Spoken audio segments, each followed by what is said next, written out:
My true story from Nevada.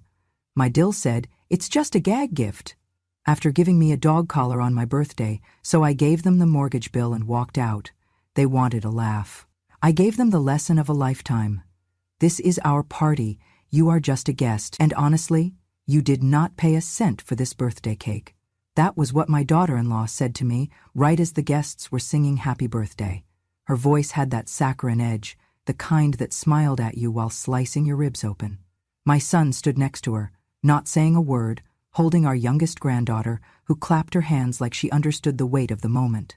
I stood there in front of everyone, feeling like a misplaced ornament at a celebration that was no longer mine. The table was long and narrow, dressed in a cheap plastic tablecloth that was already curling at the edges. There were balloons, yes, but not in my favorite colors. No lavender, no rose, just a mismatched scatter of yellow and blue, probably left over from the last baby shower. They had set the buffet on the kitchen counter.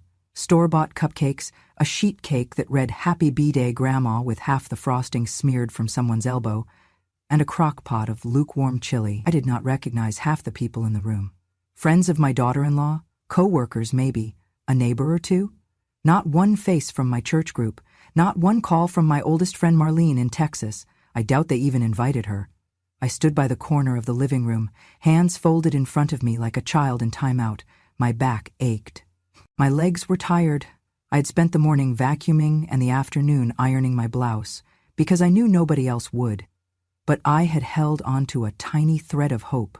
Maybe, I thought, this would be the year they remembered me, not just as the woman who wipes the counters and picks up the kids from daycare, but as the one who made this house possible, as the one who gave up everything in Texas to come here, to this life, where I am useful but invisible. Then came the gift.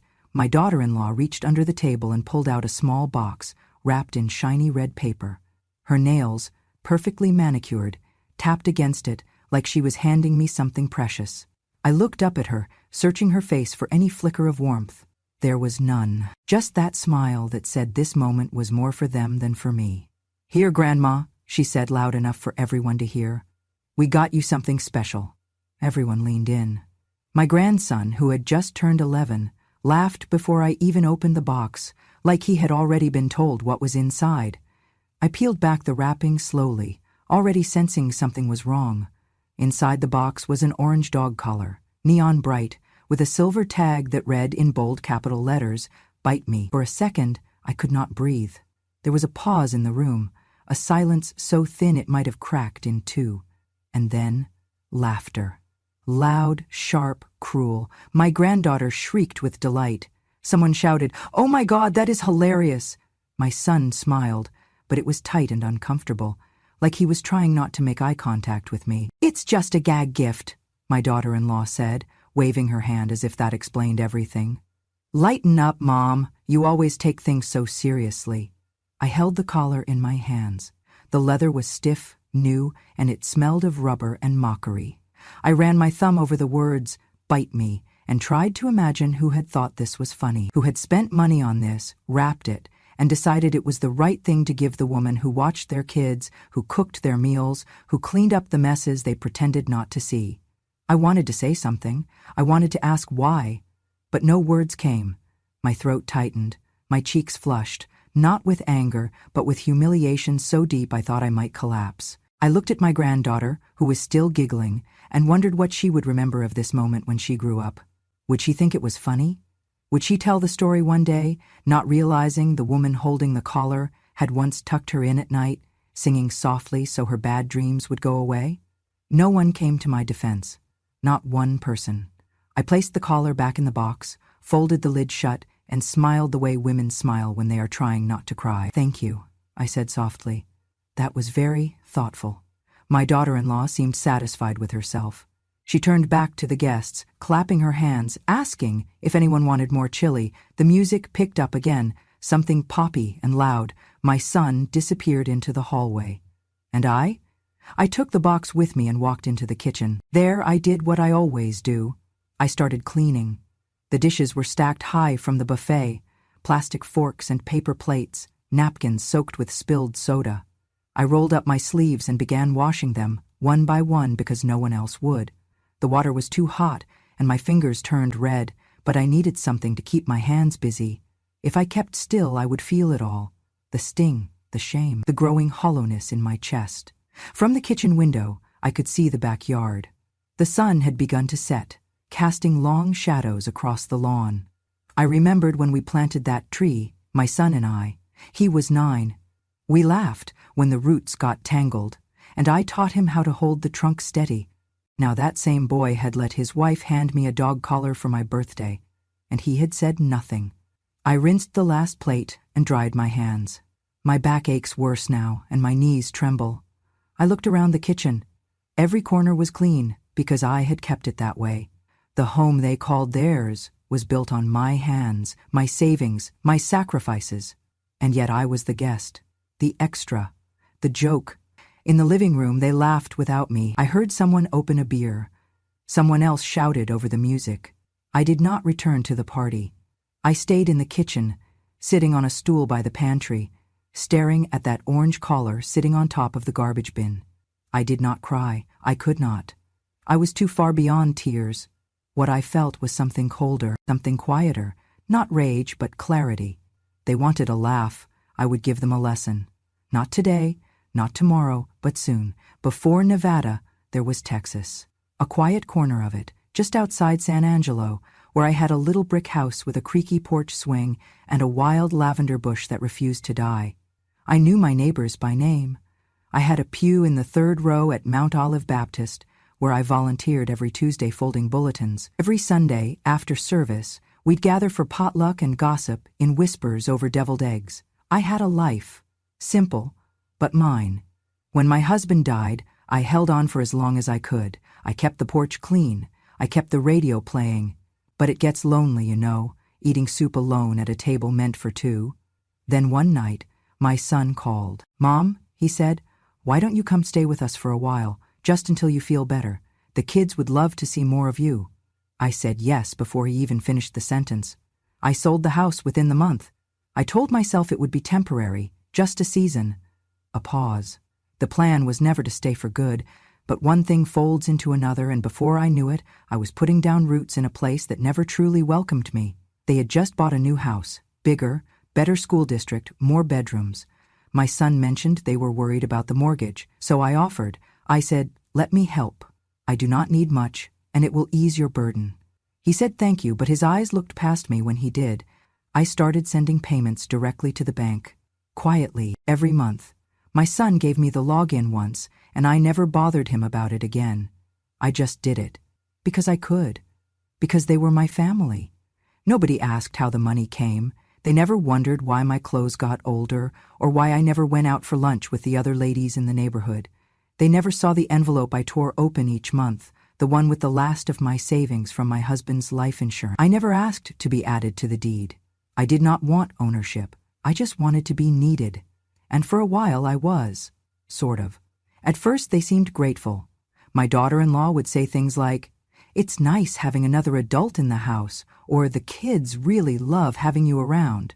But over time, the tone changed. It went from gratitude to assumption. From assumption to entitlement. It started small. They stopped saying thank you. Then they stopped asking if I was tired. Then one day, my granddaughter spilled milk on the rug, and my daughter-in-law shouted from the kitchen, "Can you clean that up? You're already down there." Down there. Like I was part of the furniture. They put me in the basement. Not unfinished, just cold.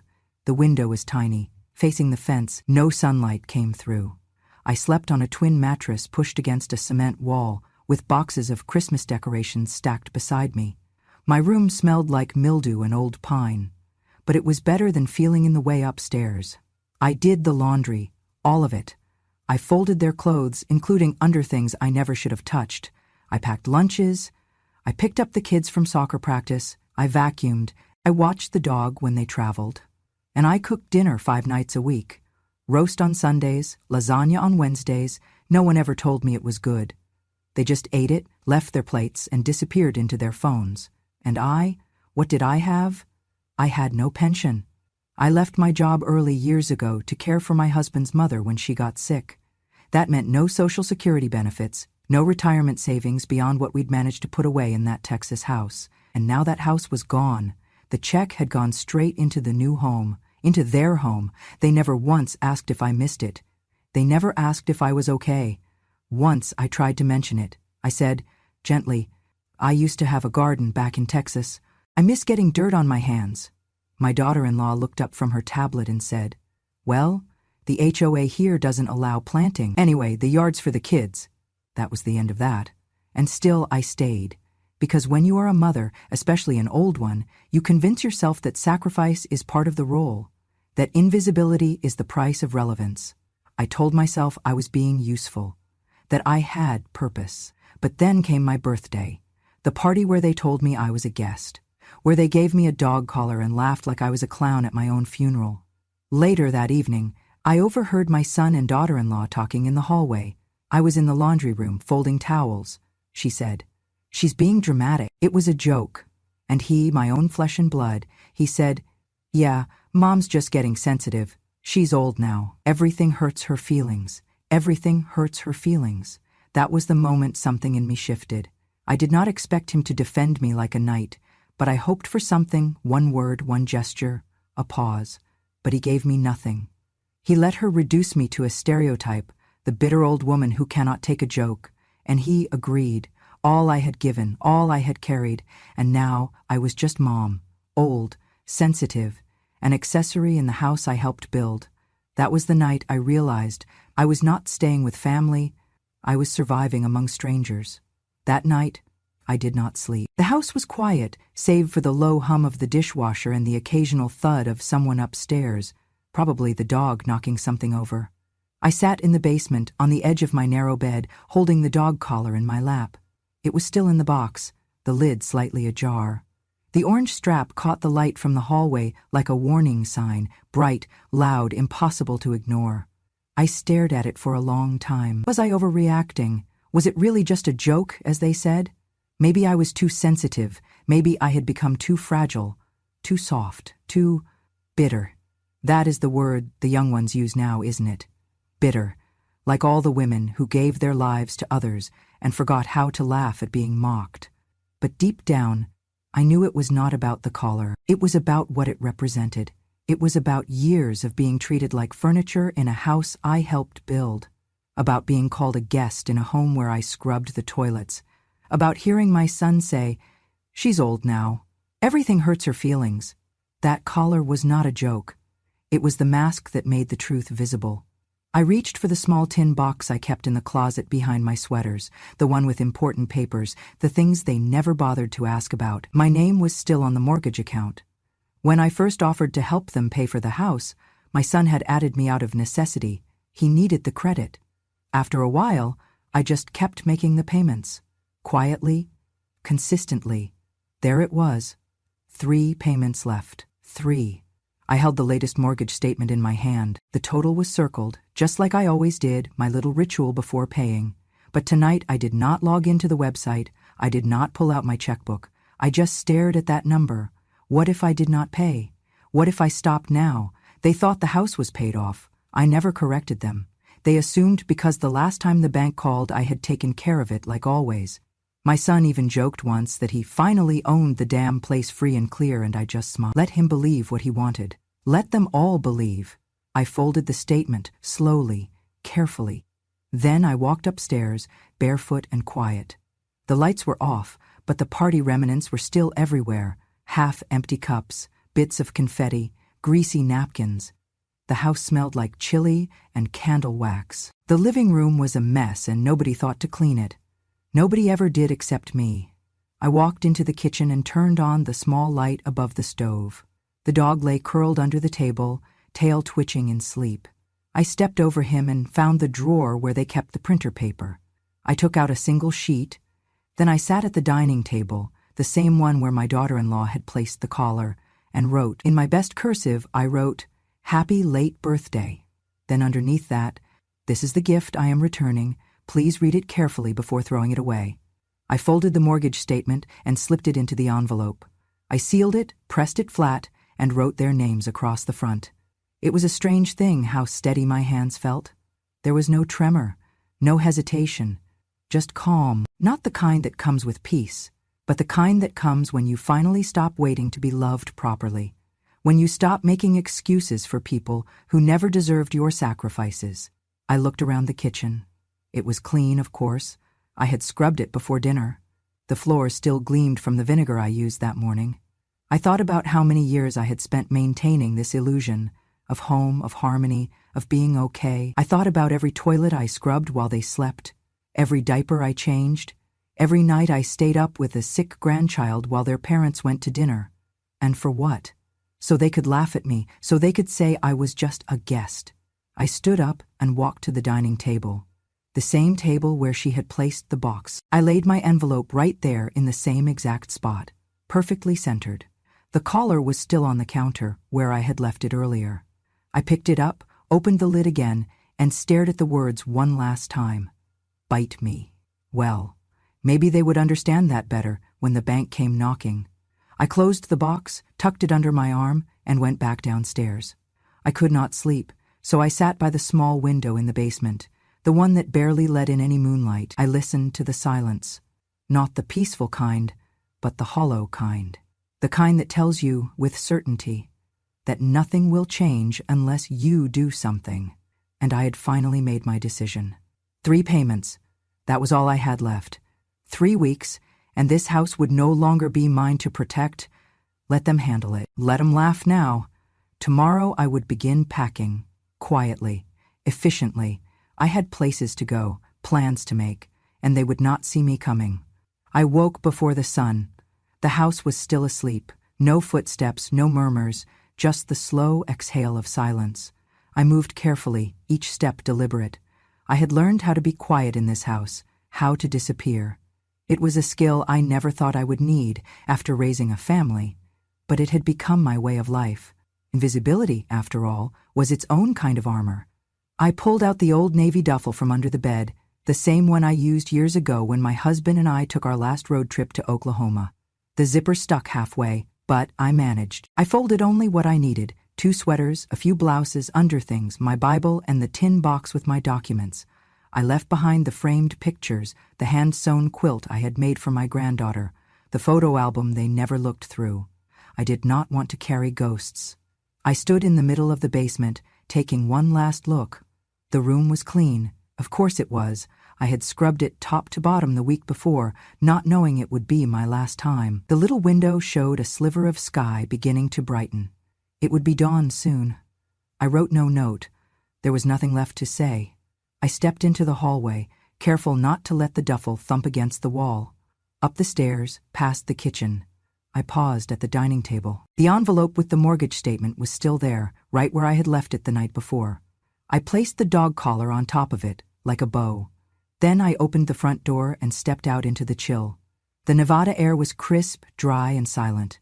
The early morning held its breath, and so did I. I walked past the yard where we planted roses that never bloomed, past the mailbox that still bore my last name, even though no one used it, past the trash bins, where I had tossed years of regret in the form of bills, reminders, and unanswered holiday cards. I kept walking. The bus stop was 8 blocks away. I could have called a cab, but I did not want anyone tracing anything, not even a receipt. So I walked. My knees ached after the 3rd block, but I pushed on. The sky turned from steel gray to pale peach. Birds began to chirp. A jogger passed me without a glance. It felt strange, being out in the world again, not as someone's grandmother or cook or cleaner, but just a woman, an old woman with a bag and a plan.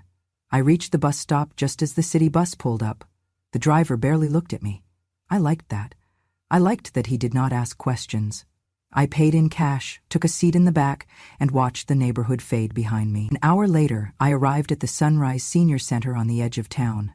It was a modest building with white siding and blue shutters, tucked between a quiet lake and a grove of cottonwoods. The front garden was already blooming with early spring flowers. It did not look like a facility. It looked like a home. I walked in, and the woman at the desk looked up. She wore glasses too big for her face and a smile that reached her eyes. "May I help you?" "I'm here to see Eileen," I said. A few minutes later, Eileen came down the hall.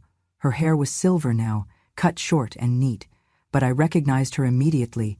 We had met 35 years ago in church, back in Texas. She used to run the choir. Now she was here, volunteering at the center full-time.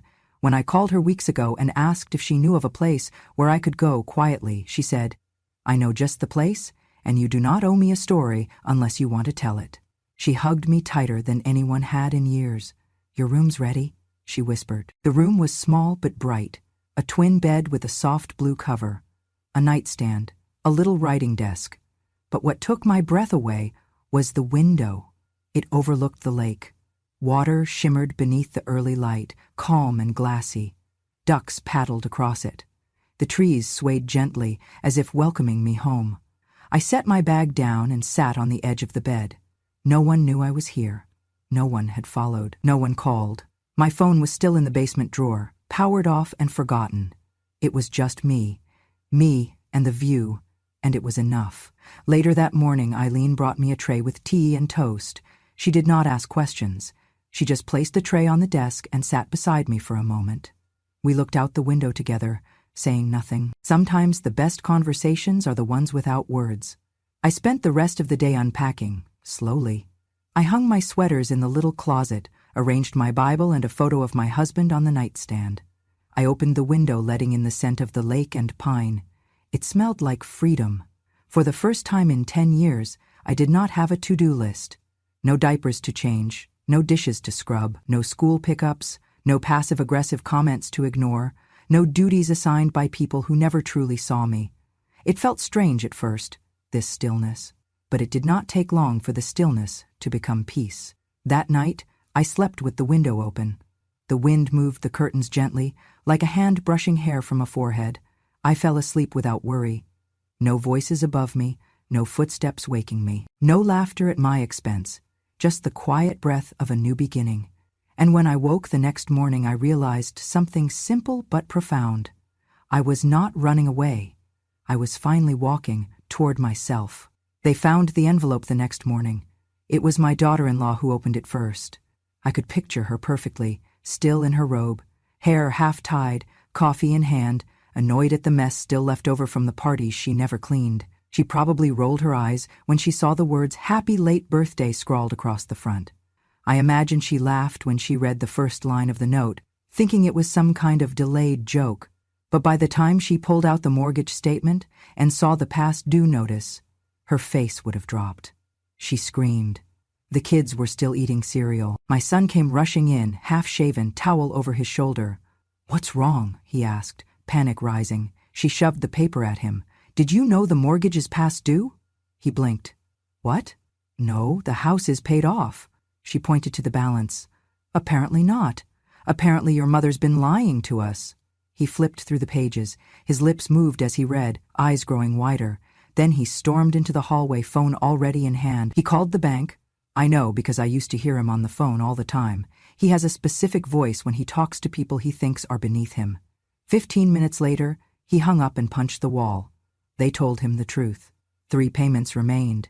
3 final payments on a mortgage he thought had been paid in full a year ago. And because none had been made in months, the account had been flagged.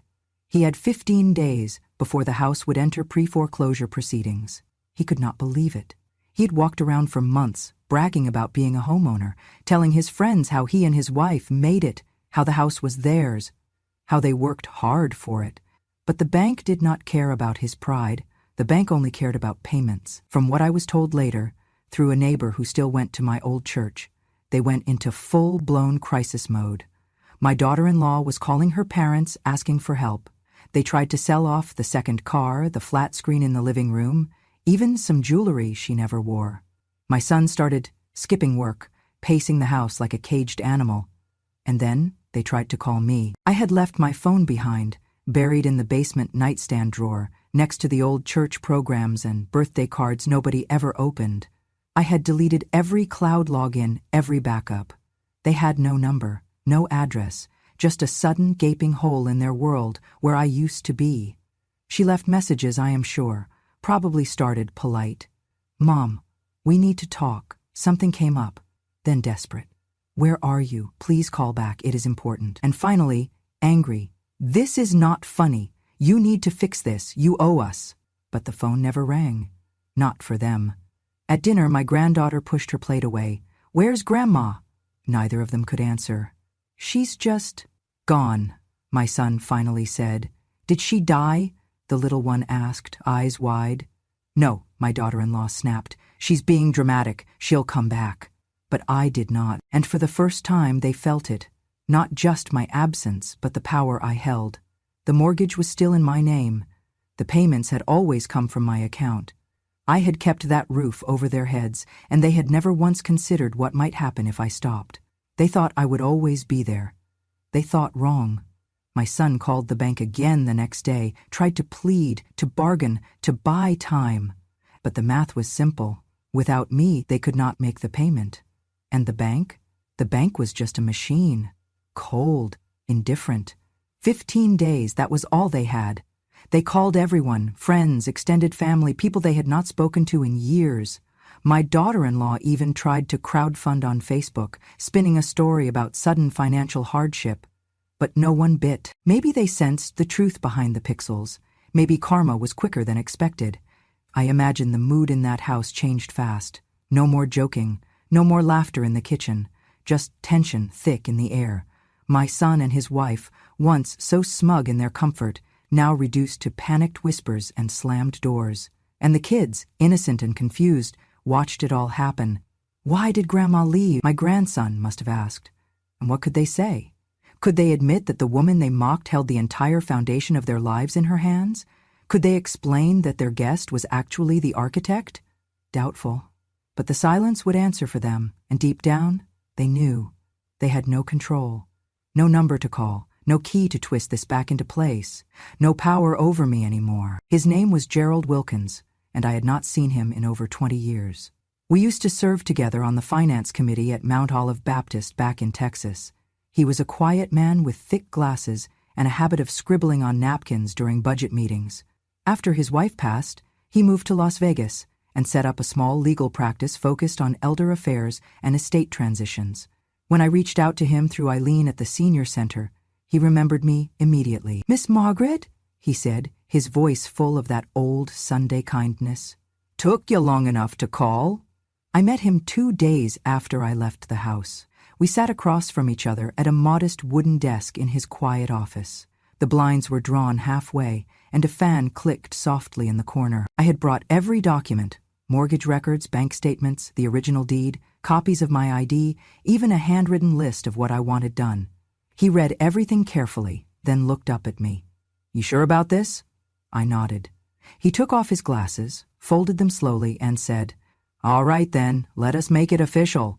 First, we drafted a legal notice of revocation, removing my son's name from all remaining documentation that might link him to the property. Since the house had always been legally mine, with his name never added to the deed after that first credit application, it was a clean process.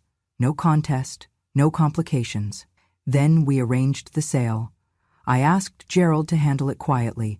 I did not want the house to end up in the hands of another real estate shark looking to flip it for profit. I wanted it to mean something.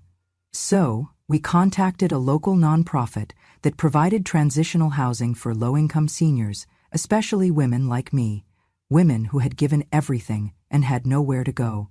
They were overjoyed to accept the property.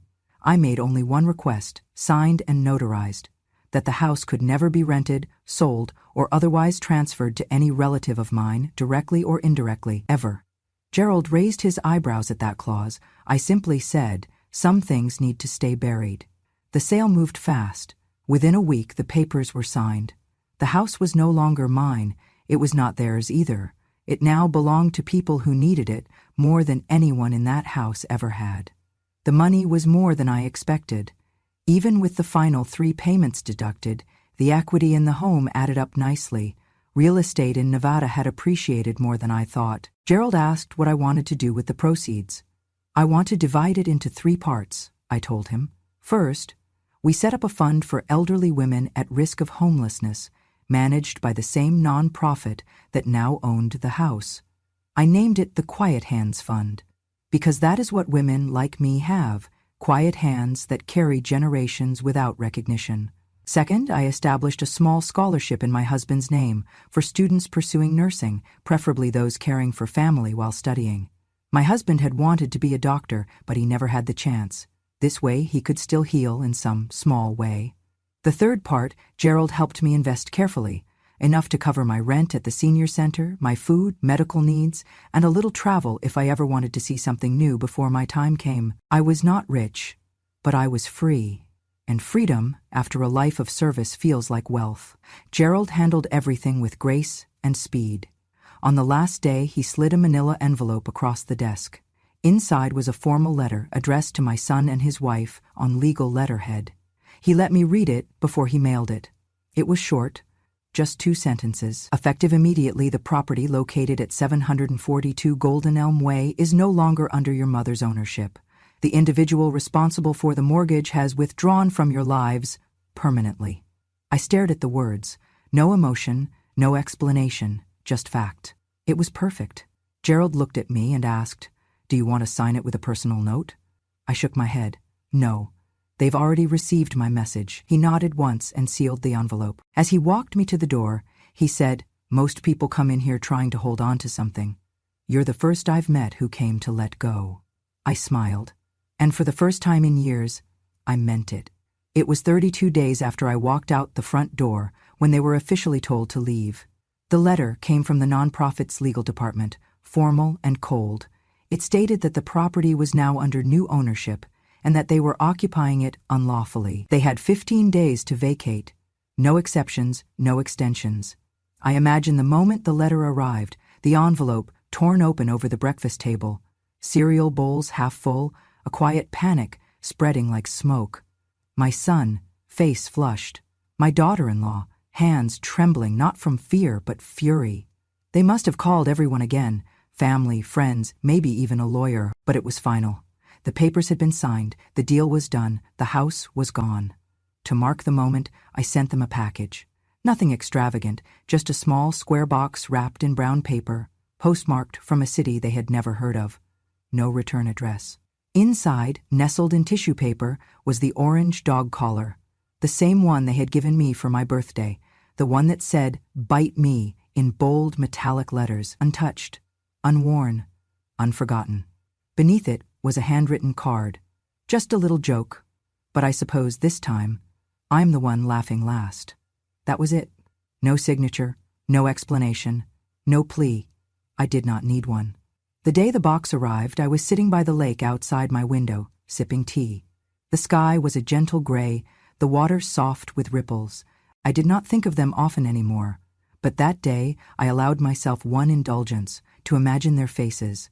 My daughter-in-law opening the lid, expecting perhaps an apology or explanation, and finding instead the symbol of her own cruelty, returned with quiet precision. I pictured her face twisting, her hands tightening, her voice rising. She threw the collar against the wall. It clattered to the floor. My son said nothing. He sat at the kitchen table with the card in his hands, reading it again and again, as if it might suddenly change. His shoulders slumped. He looked down at the floor, not in rage but in realization. And then came the question. "Daddy?" It was the youngest, my granddaughter, just 6 years old. "What did you and Mommy do to make Grandma leave?" Silence. He could not answer. Because there was no single moment, no mistake. It was the years, the accumulation of disregard, of mockery, of entitlement. It was every dish I washed without thanks, every time they laughed at me instead of with me, every night I stayed up so they could sleep. They would not be able to explain that to a child. Because children still believe that love earns love, that kindness matters, that family is forever. They would learn, in time, that love given freely is not love owed endlessly. They packed up the house in bitter silence. My daughter-in-law called her parents again, but they would not take them in. My son tried to find a rental, but the deposit was more than they could manage without my quiet payments covering the gaps. The life they had built, on the back of my sacrifice, was now crumbling brick by brick. And me? I did not celebrate. I simply exhaled. Some people think revenge must be loud, explosive, a storm, but I know better. The deepest revenge is silence. It is the absence they never expected, the quiet where your name used to be, the echo of your laughter missing from the house they thought was theirs. It is the moment they realize you were the foundation all along, and now that foundation is gone. My room is small, but it fits me just right. The bed is firm and faces the window, where every morning the sun drips gold over the lake like honey on warm bread. A pine tree leans just enough to cast a dancing shadow across my wall, and the ducks gather like clockwork just after dawn, waiting for someone to toss them crumbs. I never do. Eileen says we are not supposed to feed them, but I always smile when I see them. They remind me of freedom, of drifting, of not needing permission to belong. Each morning I boil water in a little kettle they gave me when I moved in. I brew my tea slowly. Chamomile if my thoughts are restless, mint when I want to feel sharp. I sit by the window with my journal, a pen, and sometimes a book from the small library downstairs. The other residents call it the quiet corner.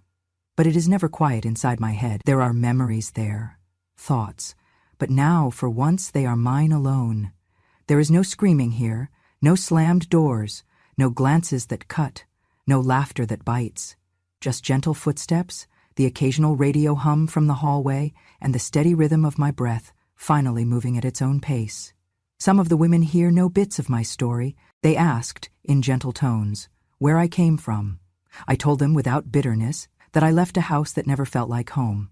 I said I chose peace over obligation, that I walked away, not out of anger, but clarity. They call me the woman who walked. There is a kind of reverence in the way they say it, as if I did something brave. I do not see it that way. I think I simply remembered, too late but just in time, that I still had a self-worth protecting. There is one woman, Doris, who was left by her children at a bus station.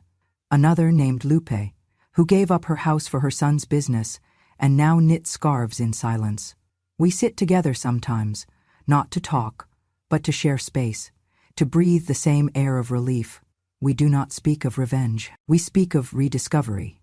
I have no television in my room, no phone. I asked them not to give my number to anyone, and they respected that. Eileen brings my mail once a week. It is mostly newsletters, a catalog or two, and the occasional card from old friends in Texas. No letters from the family I left behind. I do not expect any, but if one were to come, I am not sure I would open it. Not out of spite of peace. I do not need to know what they feel now. I do not need to revisit the house that forgot me until I removed myself from its walls. I imagine they have moved on, or are trying to. I wish them no harm. I simply wish them distance. Each week, I write a page in my journal, just one. I do not fill it with lists or regrets. I write down one thing I saw that was beautiful, one thing I felt that was mine, one truth I want to remember. Today I wrote, "The sun warmed my face through the glass. The ducks argued, then drifted apart. I sipped mint tea and did not think of anything at all. It was the best moment of my life. I no longer measure time by obligations, not by school pickups, grocery runs, or the hum of dishwashers. I measure it by light, by silence, by the space I finally claimed. This is not a grand life, but it is mine. And as I close this chapter of my journal, I write the words that have been waiting in my chest for years, words I never dared say out loud, until now. I do not need to laugh with them. I only need to live without swallowing tears every time they laughed at me. That, to me, is freedom. And I earned it. Thank you for listening to my story. If it stirred something in you, if you've ever been overlooked, disrespected, or silenced by the very people you gave everything to, know this: you are not alone. Sometimes the quietest woman in the room is the one holding the truth. And sometimes, walking away is not weakness, it is wisdom. If you believe stories like mine deserve to be heard, if you believe silence can be power, then subscribe to Grandma True Stories. Here, we remember the women they tried to forget, because revenge has no expiration date. And when a grandma speaks, the world finally listens. Click that subscribe button and join me for the next true story. Until then, stay strong, stay kind, and never stop remembering who you are.